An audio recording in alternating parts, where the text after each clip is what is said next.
네, 20번 문제풀이 시작하겠습니다. A 운동의 속력은 지금 이동거리 시간 그래프에서 시간분의 이동거리 해주시면 5분의 50에서 10m/s 해주시면 되겠고요. B 운동의 경우 4초 동안 20m를 이동했기 때문에 5m/s로 속력을 구해주시면 되겠습니다.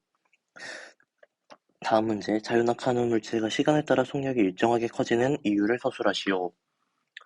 자유낙하를 하는 운동의 경우에는 물체가 아랫방향으로 일정한 힘, 중력을 계속 받기 때문에 속력이 일정하게 증가한다라고 서술해 주시면 되겠습니다. 네, 다음 문제 풀어보겠습니다. 지금 다음과 같은 높은 위치에서 공을 떨어뜨렸을 때 1초 간격의 속력을 나타낸 것입니다. 이것에 따라서 이동거리, 시간에 따른 속력 그래프를 나타내 보겠습니다. 지금 이것 또한 자유낙하 운동이기 때문에 시간 그리고 속도 그리고 시간 이동거리 그래프를 그려보게 되면은 속력이 일정하게 증가하는 그래프 그리고 1초당 가속도는 9.8m/s 써주시면 되겠고요. 이동 거리는 기하급수적으로 증가하는 모양을 그려주실 건데 지금 확인할 수 있는 건 1초 그리고 9.8 죄송합니다. 여기 4.9였죠. 4.9보다 조금 안 되는 시간을 4.9보다 살짝 안 되는 이 정도에서 이렇게 증가하는 그래프. 그리고 2초일 때 16.9. 이 정도 표시만 해주셔도 괜찮은 그래프를 그려낼 수 있습니다. 다음 문제 보겠습니다. 질량이 3kg의 물체를 80m 높이에서 낙하시켰을 때 4초 후 이 물체의 속력을 구해주세요.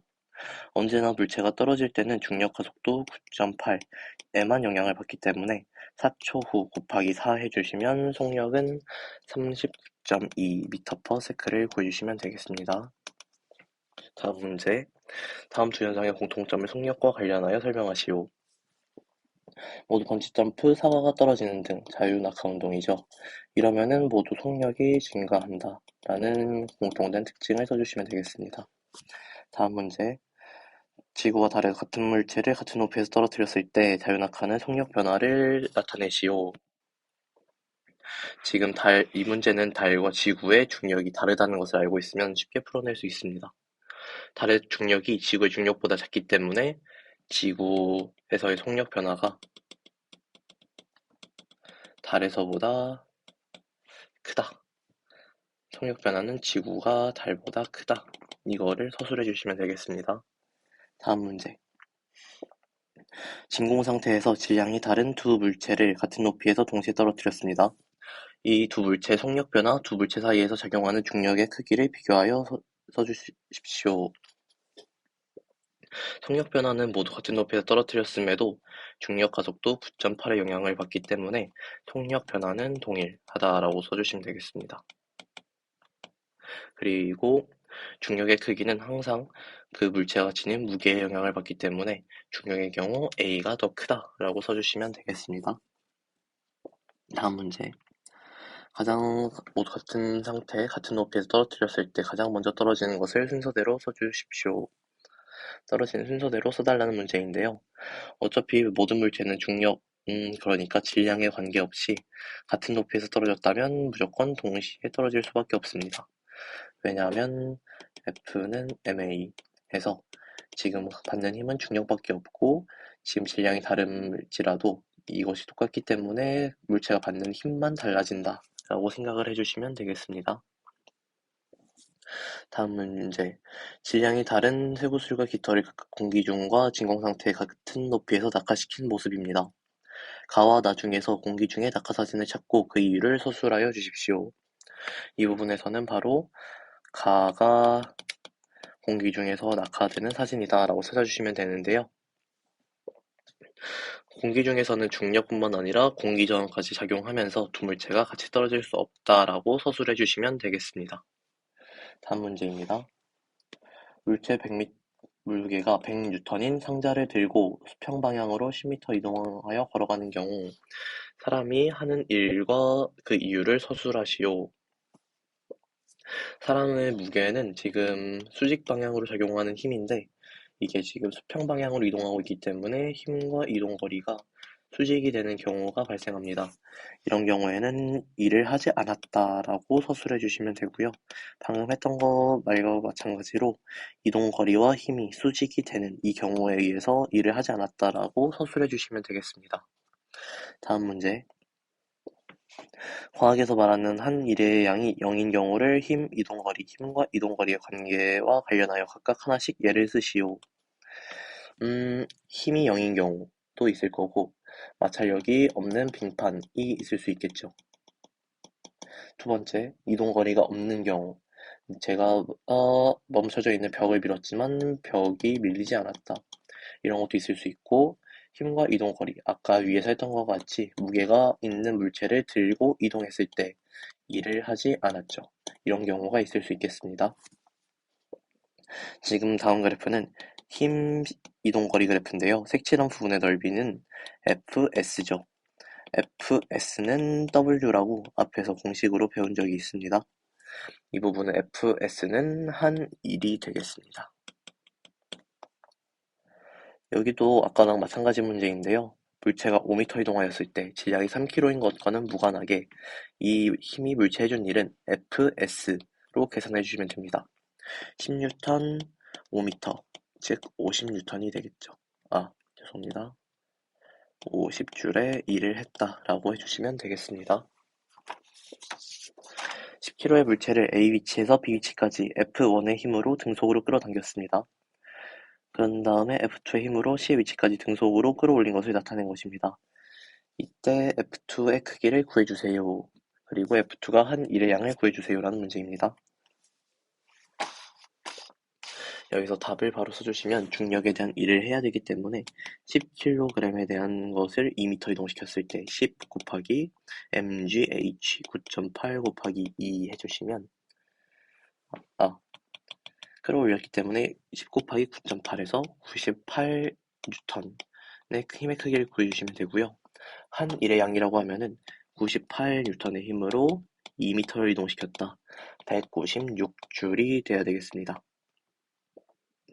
A 위치에서 C 위치까지 물체를 이동시킬 때 한 일이 226줄이었습니다. 필요한 힘 F1의 크기를 구해주세요. 즉 226줄에서 빼기 196줄을 해주시면 30줄이죠. 30줄인데 이 30줄로 F1의 크기를 구할 수 있습니다. 30줄은 F 곱하기 3m, 즉 F1은 10N이었다 라고 간단하게 구해주시면 되겠습니다. 그림은 나미가 10kg인 물체를 50N의 힘으로 3m 옮긴 후 1m의 책상 위로 상자를 들어 옮긴 것입니다. 전체 한 일의 양이 얼마인지 식과 함께 쓰시오.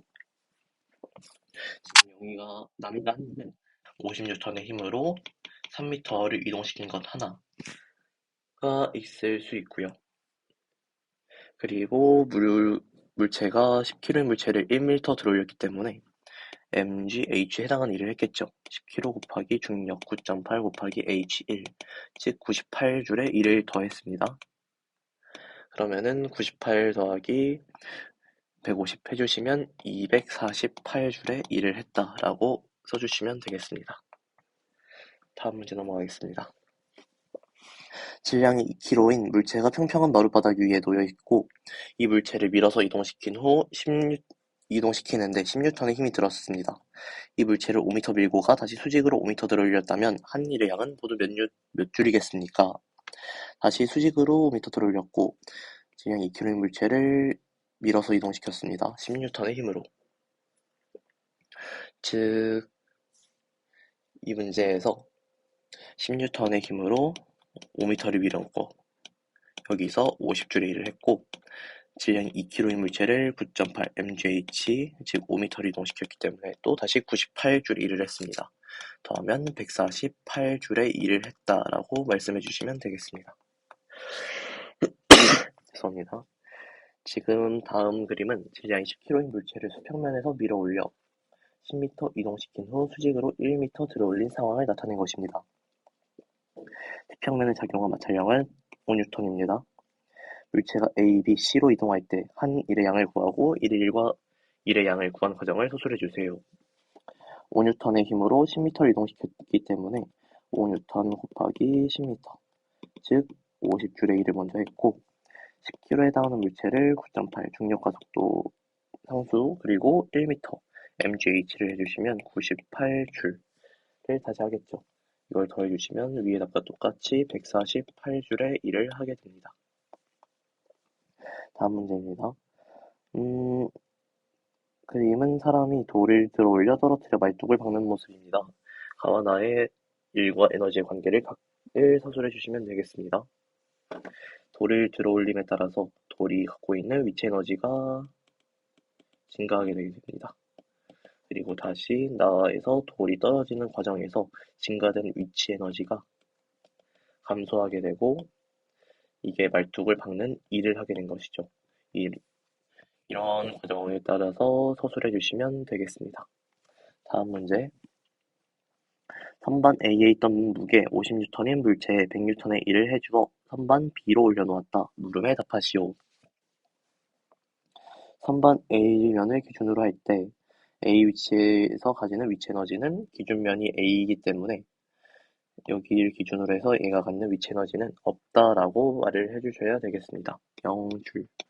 지면을 기준으로 할 때 A 위치에서 가지는 위치 에너지와 B 위치에서 가지는 위치 에너지의 비를 풀이 과정과 함께 쓰시오.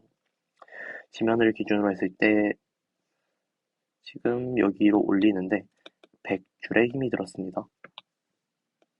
100줄은 mgh로서도 나타낼 수 있는데 무게가 50N이기 때문에 mg가 50이죠. 그러니까 즉 높이는 2m였다라고 말을 해주시면 됩니다. 그러고 지금 여기서 갖고 있는 높이가 2m 다시 2m죠. 이러면은 물체 무게는 똑같고 높이 b가 1대 2이기 때문에 마찬가지로 위치 에너지 b도 1대 2다라고 해주시면 되겠습니다. 다음 그림과 같이 높은 곳에 있던 쇠구슬을 굴러내려온 후 나무 도망을 밀어내는 일을 할 수 있습니다. 이때 A 구슬의 질량은 B 쇠구슬의 질량의 6배입니다. 그리고 B 쇠구슬의 높이는 A 쇠구슬의 2배일 때 위치 에너지의 B를 구해주세요. 항상 조건은 무게 위치 에너지는 mgh라는 것을 생각하시고 mgh는 무게 A의 경우 6m 곱하기 g는 항상 똑같죠. h 그리고 b는 m 그리고 g 2h 해주시면 6대 2, 즉 3대 1의 위치 에너지 b를 갖고 있다라고 해주실 수 있겠습니다.